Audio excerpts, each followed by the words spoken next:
Alright, so for this week's programming problems, I chose to do the more difficult Morse code programming challenge because Morse code's cool.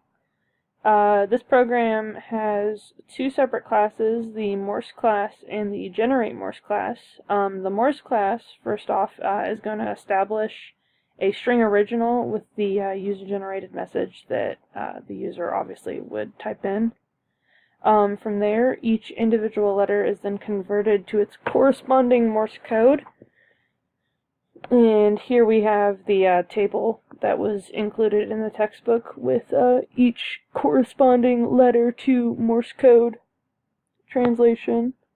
And after the letters are translated, the program will then return the new message in Morse code. Onto the Generate Morse class. This class is just going to establish all of the user-generated fields. So first here it's going to prompt the user to write a message in 40 characters or less. And then it's going to output the Morse variant.